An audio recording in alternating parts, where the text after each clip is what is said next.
Welcome to our Wednesday meditation service.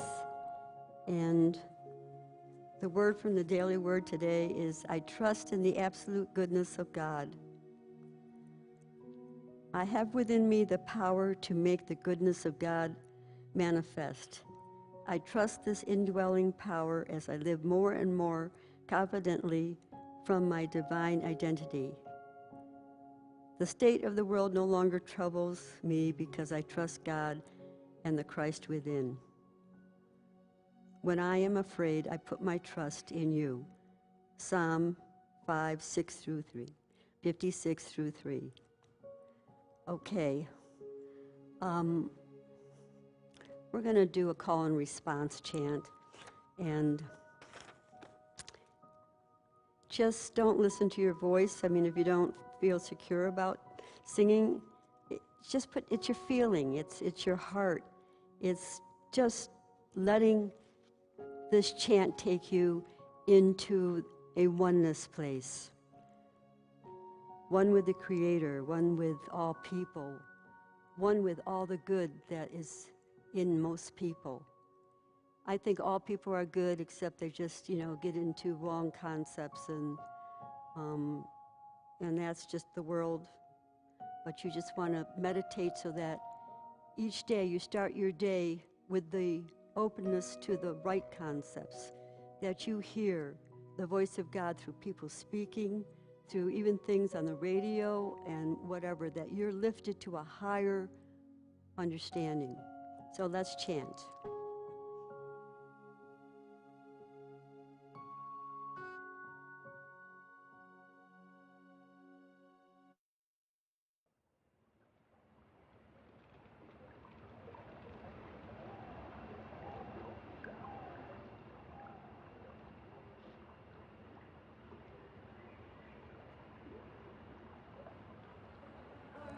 Let only love flow through me. Center my soul upon the path of peace. Make of my life a melody of love. God is in all of life. We are all one. Hope in my mind.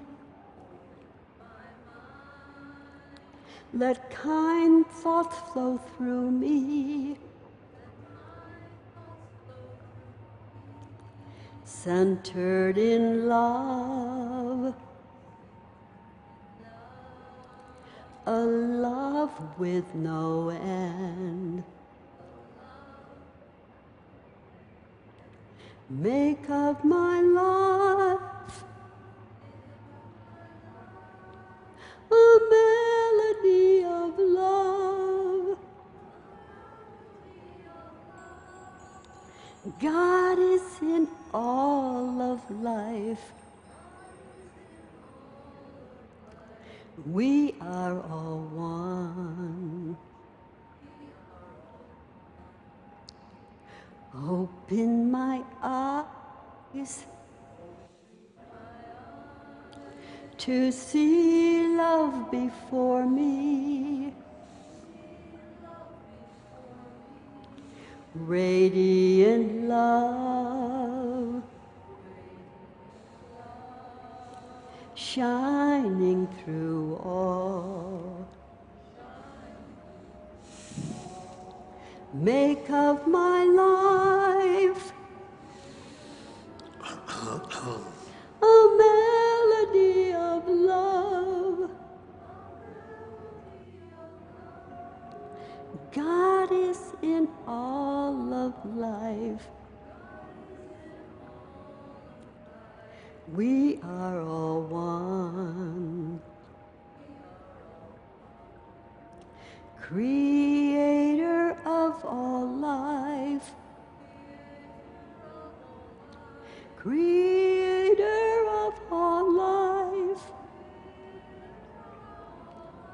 Bring us to the light. Hope in my heart. Let only love flow through me. Center my soul upon the path of peace. Make of my life a melody of love. God is in all of life. We are all one. Creator of all life. Creator of all life. Bring us to the light. Bring us to the light.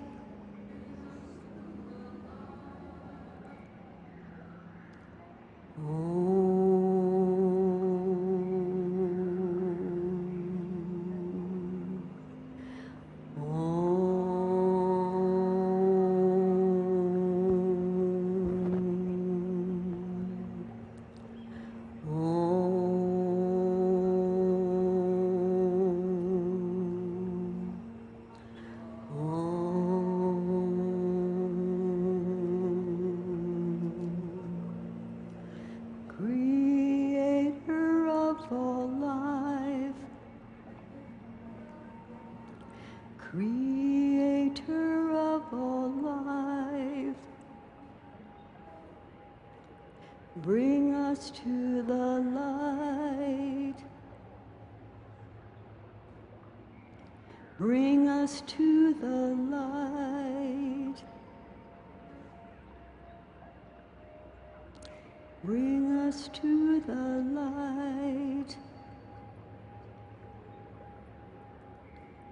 We walk in the light. We are the light.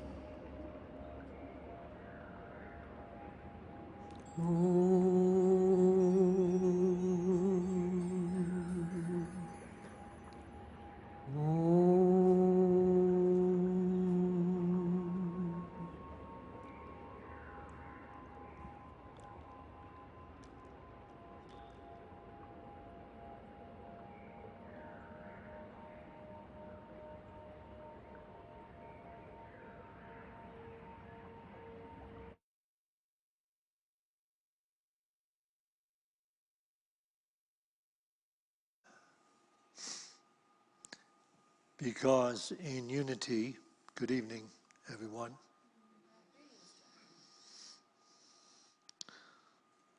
Because in unity we believe that the kingdom of heaven is a state of consciousness.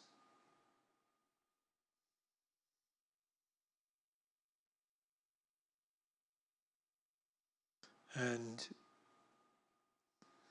we are seeking to prove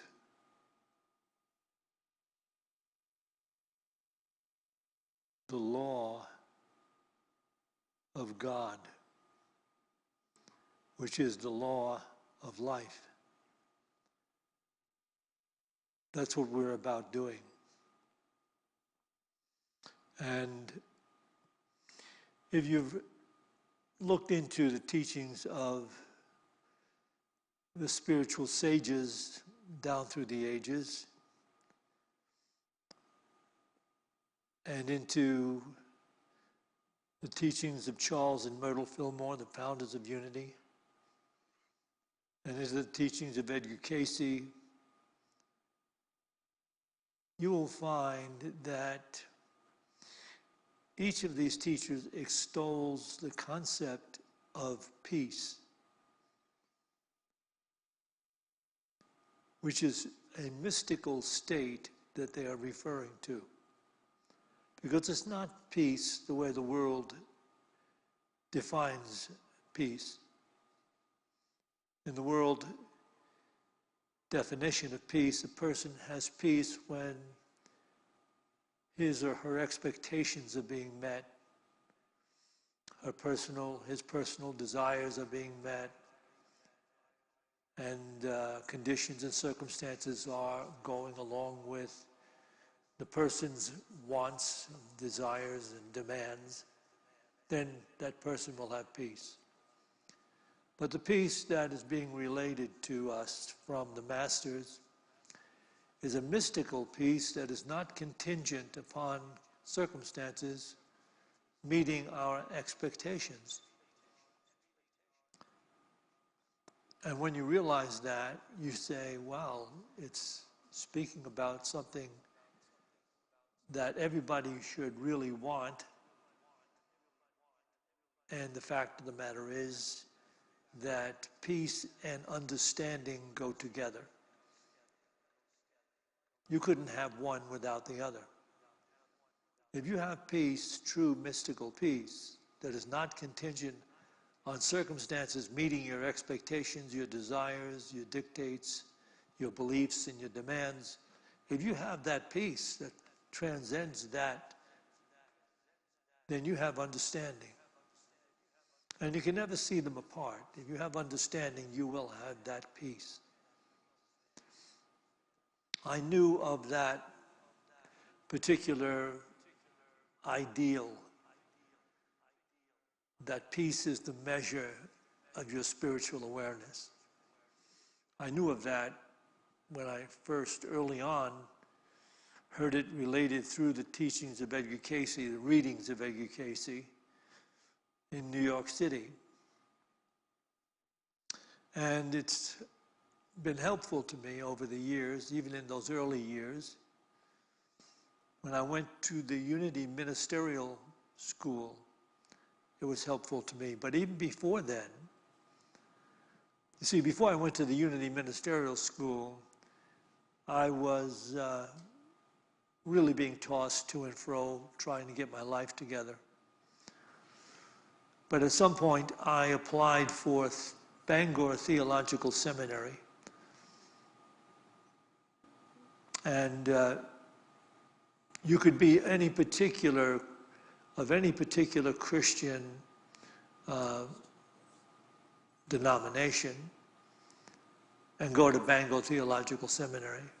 But you really couldn't be into unity or anything like that. But at the time, I wasn't related to unity at all.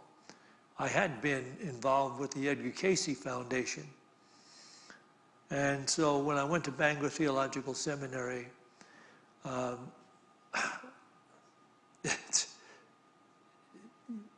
was going to have to do like 6 or 7 years to become a master of divinity. And that is to fill your head with all this theology. While I was there was a history class that I had to take, but many of the students had to take it as well. And it was a terrible class because the history teacher literally was I don't know what was in his consciousness, but there was no leeway in his understanding. In that class, if you wound up with a 69 grade, you failed and had to come back and do it over. You had to get a 70. You had to get that 70 points, that 70 percentage in his class. And what he did, how he ran his class, he gave you tons of reading. You know, you had the class 3 times a week. He gave you tons of reading. And at the end of the week, each week, he would give a mini quiz on paper. You had to fill it out. And he'd give it back to you the following week with a mark on it, how you did. And so you go through the whole, I think it was 6 months. It was like a semester. And you're getting all of these quizzes back with the marks on them. And then at the end of the term, you knew that you were going to get a final exam. And the way it worked was you had to total up all the marks you got and average them out on those little quizzes that you got every week. And whatever that mark was, after you totaled them out and it came to the average, whatever that mark was, that along with your final exam, the mark you got on the final exam, the two were equal. They would be combined and then divided by 2, and if you either got a 70, you passed, and if you got below a 70, you failed and came back. And that's how straight and narrow and unmoving this particular history teacher was. So I'm going through this history class, and I'm also working with Norma. We were working as managers of a small town and country motel. And I had to, when I left school, I had to go to the motel and do maintenance and cleaning and snow shoveling and everything else that went with it. I didn't have a lot of time for study, but I gave it what I could. I studied what I could, when I could. Well, as we reached the end of the term in this history class, everybody was panicked. They had a coffee room in that Bangor Theological Seminary, and the students were in there bemoaning their fate. I've got to get an 84. I've got to get a 90. I've got to get 87. That just all total panic that they're not going to be able to come back. So someone in the class who got to know me, I had some friends there, said, Jack, what do you have to get to pass this course? I said, I don't know. He said, you don't know? All you have to do is add up all the quizzes that you had, come up with the average, and then you mark that against, the final exam. You add them together and divide by 2. That's it. That's your mark. I said, I don't know what I got on any of those quizzes. He said, you don't know? I said, no. As soon as I got them back, I threw them away before I looked at the mark. And he said, wow. And why did you do that? I said, because I gave the history class the best I could give it. I did the reading to the best of the time that I had to do the reading. And that was it. I did my best. I have nothing to be concerned about. And I have peace throughout, because whatever's going to take place is going to take place. I haven't failed at anything. I don't hold anything against myself. And that's the way I handled the history class. Fortunately, I passed. I think I got a 74 or 5 or something.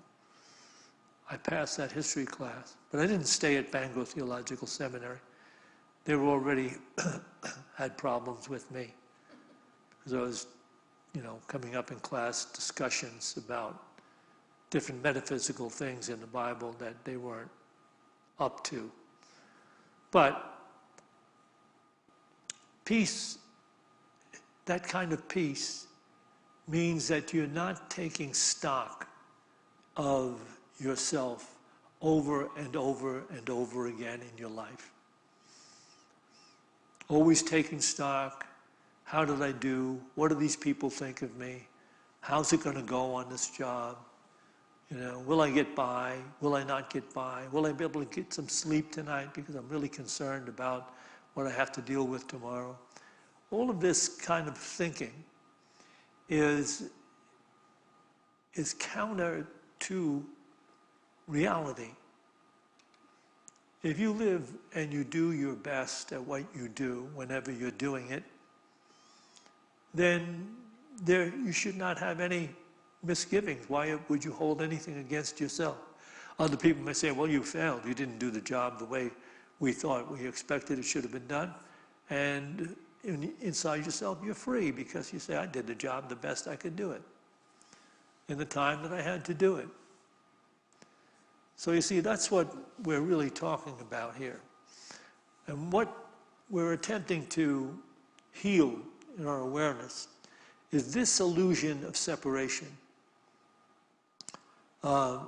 Because if you finally get over the idea of being a separate body-mind, an ego-centered self, attempting to please the outer-directed world, if you can get over that, you'll start to really develop spiritual, mystical awareness or divine awareness, so that you'll be able to deal with the slings and arrows of outrageous fortune, the changing tides of circumstances which are always changing. To have this consciousness of peace is to release the whole concept of your ego-centered idea of living up to the expectations of others, living up to the expectations of the world, living up to the cockamamie crazy consciousness that the world lives in. If you simply are in touch with doing your best at whatever you do, you're free. If you give yourself permission to be free, if you're always trying to measure yourself against somebody else or something else or someone else's definition of this or that, then you're never going to be free. So I'm going to share this with you from A Course in Miracles. Now let me share the Bible quote first. The object of our spiritual journey is to prove the law of God. And that can be simply put this way. Thoughts held in mind produce after their kind in manifestation of your life. So, if you understand that, you realize how important it is to be aware of not allowing a lot of disjointed, ignorant, limited ideas to play upon your awareness. You simply let them go because they don't have any purpose except to undermine your happiness and your peace. But it helps us to understand this. This is the Master of Life speaking. And he's speaking about the hypocrites, the Pharisees and scribes of his time. They're really like the politicians of today, if you listen to this. They bind heavy burdens hard to bear, and they lay them on the shoulders of others, but they themselves will not move them with their finger. They do all their deeds to be seen by men, for they make their phylacteries broad and their fringes long, and they love the place of honor at feasts and the best seats in the synagogues and salutations in the marketplaces and being called rabbi by men. But you are not to be called rabbi, speaking to those who would be disciples. For you have one Father, and you are all brethren, and call no man your father on earth, for you have one Father who is in heaven. For so many people in our modern age, they are removed from the idea of this Christ. Removed from it. They become so cerebrally oriented. And we're all involved in head thought. But imagine what a carpenter's son, if you think historically, this carpenter's son said, my words will never go away. It's like, if you're thinking historically, 2,000 years ago, a carpenter's son speaking to the hierarchy of his time, these characters walking around in these fancy robes and taking up the whole concept that they know what God wants and they will be there to show you what you have to do to be right with God. And he said, oh, well, that's kind of like, it's too limited. And he said, so my words are never going to go away. Heaven and earth could pass away, but not my words. So we ought to take, some hard look at this. You're not to be called special. You're all brethren. You have one Father, you have one consciousness, one God, one presence. And that intelligence is what we need to align ourselves with. That one presence we know to be God. Let me share this with you from A Course in Miracles. I'm going to move to the whole idea. Listen, what we're talking about tonight, I'm talking about tonight, is this. You're here to prove the law of God. And understanding these things, or getting in touch with these two truths, you're on your way to proving the law of God. There is a light in you, and this is from A Course in Miracles workbook, lesson 189. There is a light in you the world cannot perceive, and with its eyes you will not see this light, for you are blinded by the world. Yet you have eyes to see. It is there for you to look upon. It was not placed in you to be kept hidden from your sight. This light is a reflection of the thought we practice now. I feel the love of God within me now. To feel this love of God within you is to see the world anew, shining in innocence, alive with hope, and blessed with perfect charity and love. Who could feel fear in such a world as this? It welcomes you, rejoices that you came, and sings your praises as it keeps you safe from every form of danger and of pain. It offers you a warm and gentle home in which to stay a while. It blesses you throughout the day and watches through the night as silent guardian of your holy sleep. It sees salvation in you and protects the light in you in which it sees its own. What could you gain in the material world? What could you amass in the material world that could match the awareness of the presence that gives you continual peace of mind? What would you pay for something like that if you could get it, if they could give it to you in a pill? What would you pay for that? And this mystical peace brings joy. It's like floating above the insanity of the world. I'll read this to you again. There is a light in you the world cannot perceive, and with its eyes you will not see this light. For you are blinded by the world, yet you have eyes to see. It is there for you to look upon. It was not placed in you to keep hidden from your sight.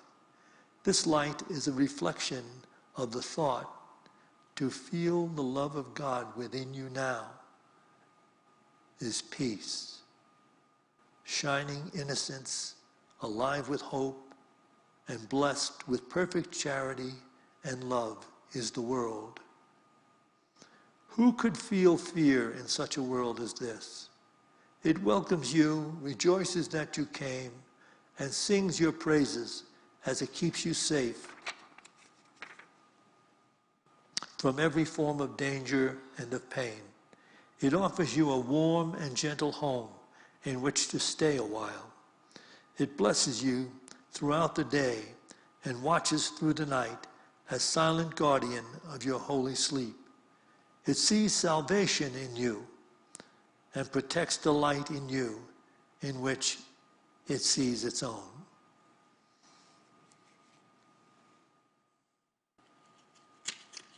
Okay, we're moving very close now to the definitive idea of proving this law of God.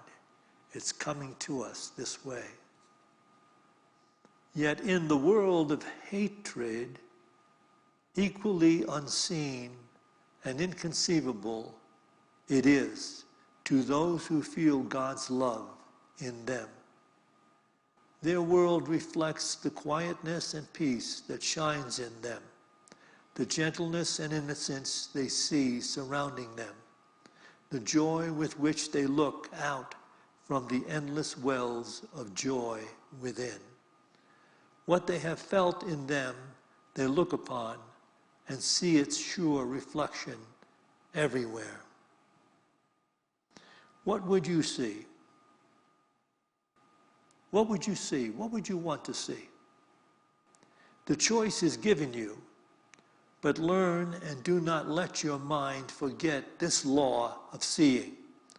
You will look upon that which you feel within. If hatred finds a place within your heart, you will perceive a fearful world, held cruelly in death's sharp-pointed, bony fingers. If you feel the love of God within you, you will look out on a world of mercy and of love.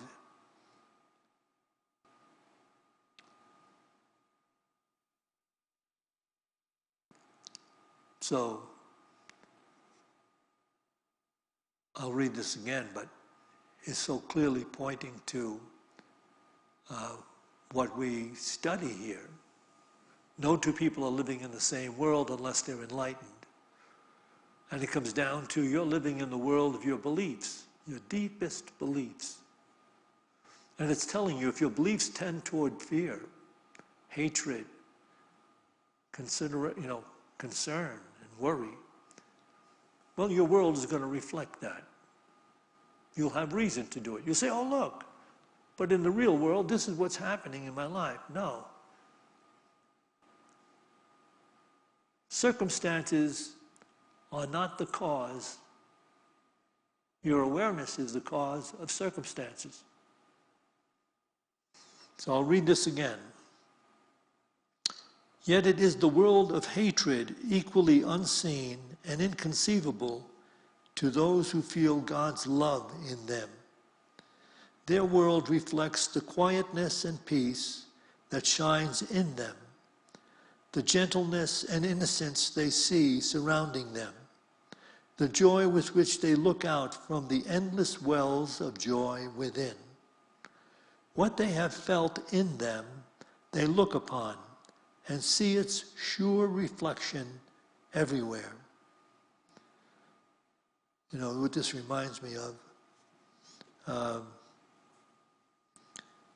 sometime back I got really interested in people's faces. And if you look at their face, sometimes you can see a lot of sadness or a lot of suffering that they have endured. And sometimes you look on a face that is filled with, joy. And sometimes on a face that's filled with peace and understanding, wisdom and light.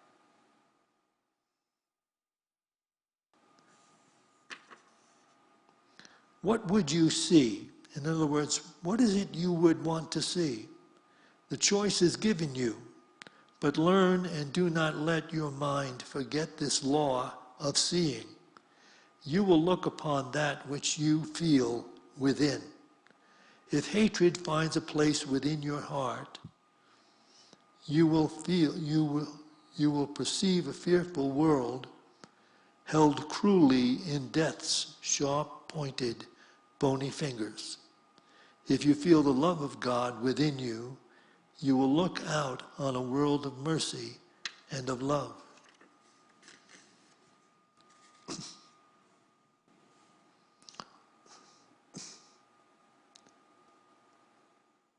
This is the living way into the consciousness of God.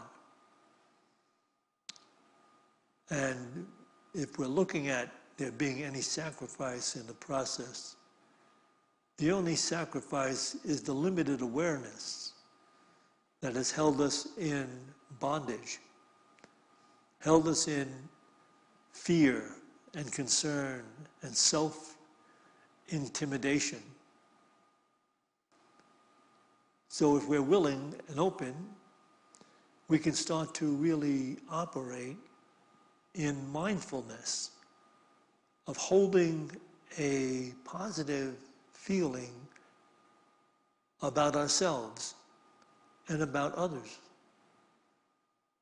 And we will watch, because that will prove that life will become more harmonious. Things will work your way. There will be joy and happiness, not necessarily contingent upon circumstances, you hitting the lotto or anything like that. You may. We did have a Unity person hit some great Powerball in New York City for $370 million.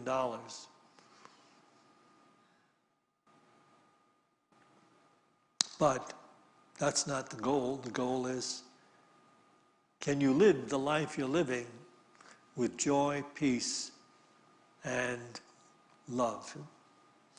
I'm going to conclude this with this particular Course in Miracles, 187 in the Course in Miracles workbook.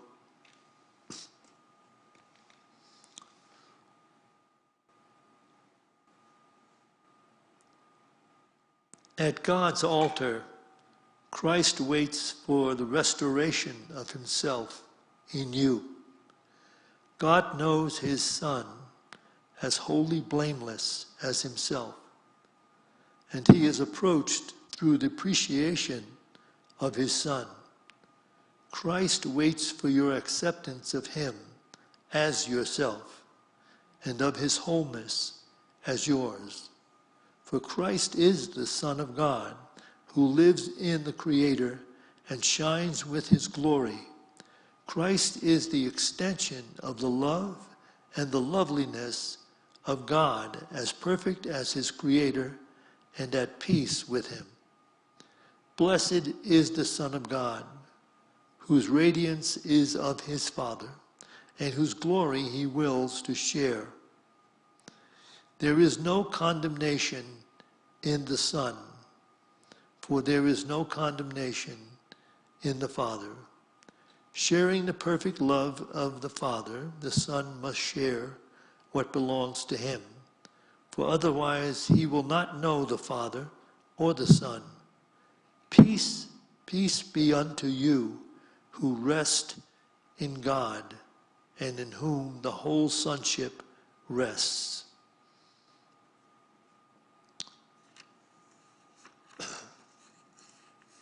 That sounds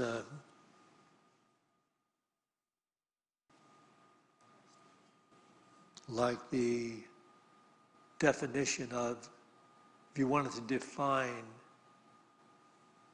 salvation, that was probably it. To arrive in the awareness of your core nature. So you see, made in the image and likeness of God in the book of Genesis, that image and likeness remains with us. That light is within us. That light consciousness, that beauty of God awareness exists as a potential within everyone. If we bring that into expression, we'll find life truly worth living.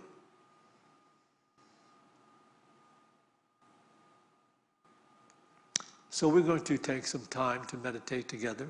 Start by listening to the beautiful sounds of this crystal bowl. And then as we give ourselves permission to be here and be okay, releasing the hypocrisy of the mind that seeks to intimidate ourselves, let it go. You're beloved by the life and breath of God within you. So just be here and be okay with yourself. Practice being okay with the moment as it is. And then when we get to that place of silence, or we get to that place where we've been listening to the bowl for a few moments, we can take this particular affirmative idea into our awareness. There is one everything. Only one. In you, in me, in everything we see, there is one intelligence and love. There is only one everything we need to aspire to. In you, in me, in everything we see, there is only one presence, power, and peace.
In this refined state of awareness, we will offer the names of those who have been submitted to our prayer list.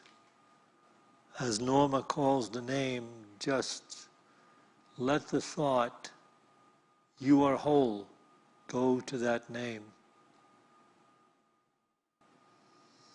Sue Farwell. Peter Farwell. Kayla Farwell.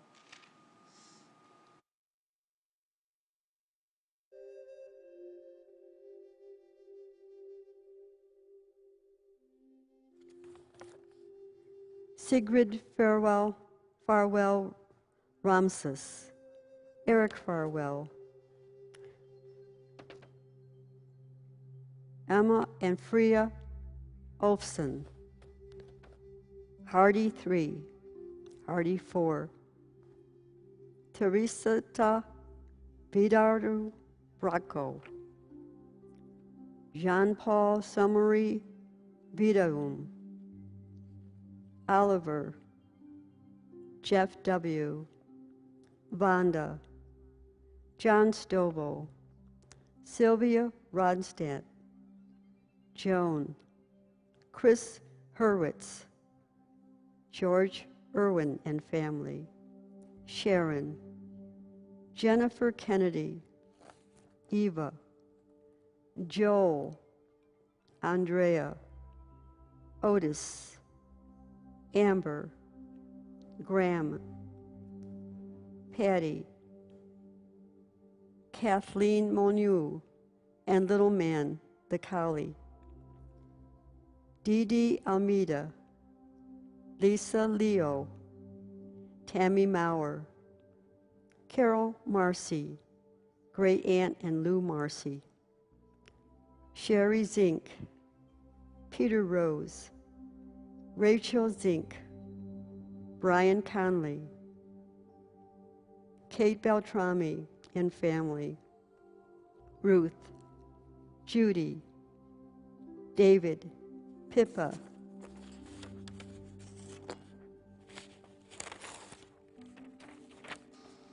Lorene. Jenny. Aaron. David Plow. Coda. Casados. Angeli. Emerson and Dad. Jamie Billieu.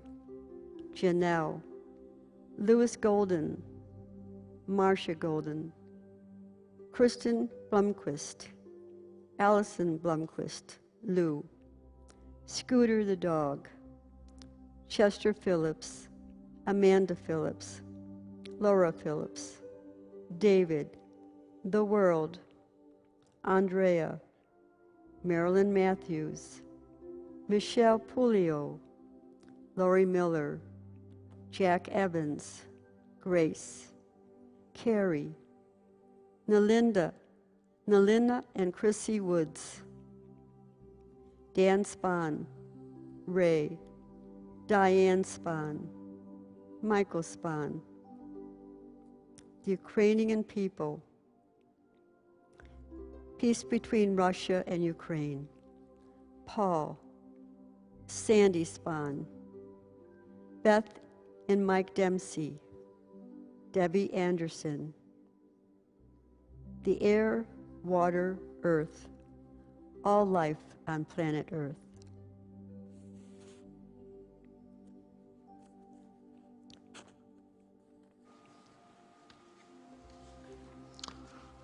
Sandy Spahn, D. Matthew and family, S. Casey and family, S. Daniel and family,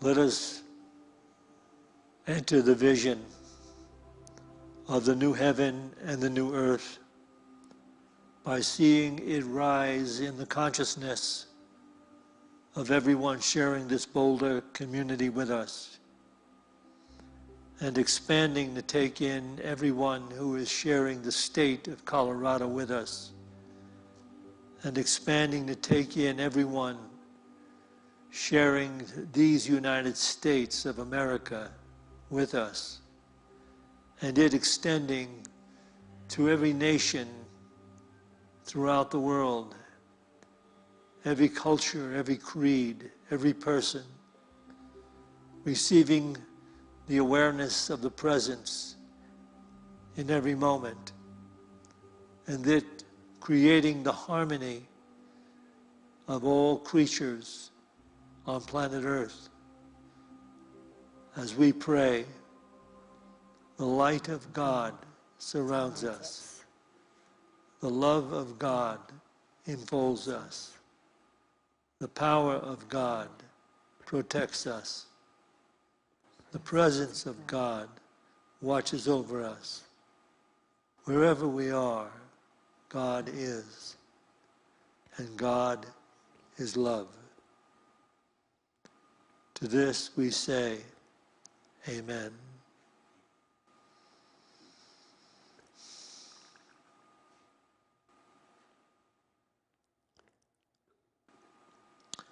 We will take an offering for unity now. And those of you watching this live stream, you can scroll down to the place that says donation. It'll give you the different ways you can donate to Unity of Boulder. And let us all bring to mind that financial gift we'd like to make. And let's bless that financial gift as we bring it into our hands and into our minds and into our hearts with this prayer.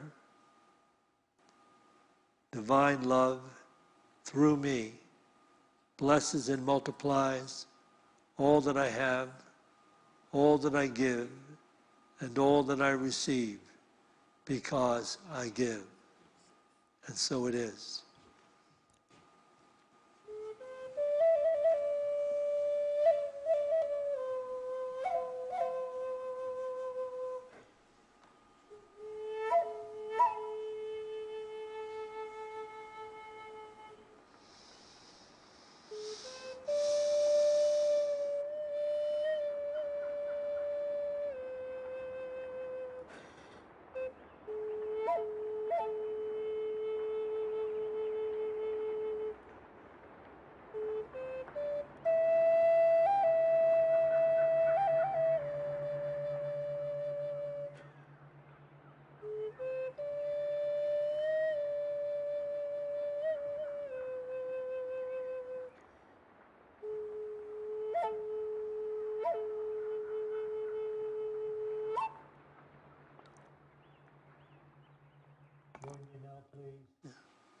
We dedicate this tithe to the will and the work of the Spirit of Truth, the Spirit available to each of us, the Spirit that joins all of us.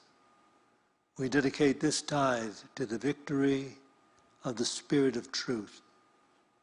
Amen. I have the Sacred Feminine group tomorrow at 12 noon, and it's in the bookstore area. And I always try to give out healing remedies and open you up to the founders of Unity that are the most incredible human beings, especially Myrtle Fillmore. I'm kind of really love the female aspect of the movement. So she was the one who really discovered the new thought and then brought Charles in. And I think that's kind of important. And and I always like to give some remedies out that I know have worked with raising my children. And also, we're going to be having choir a week from this Thursday, and it's going to be a group that are going to learn the most simple, most penetrating, holy, beautiful music that is so spirit-filled. It's going to be very easy to sing. But what I want people that will express their soul when they sing. I want soul singers. So that means you give your heart and your love of God when you sing. It is going to be the most incredible music, and everybody in the congregation is going to want to sing with them. And we're going to ask you to, because you're going to be risen to a place where you're going to feel God. And we have to feel God at this time because we need the power of that feeling wherever we go now to lift this planet. Thank you. All right, on Sunday we'll have our usual services, the 9 a.m., the 11.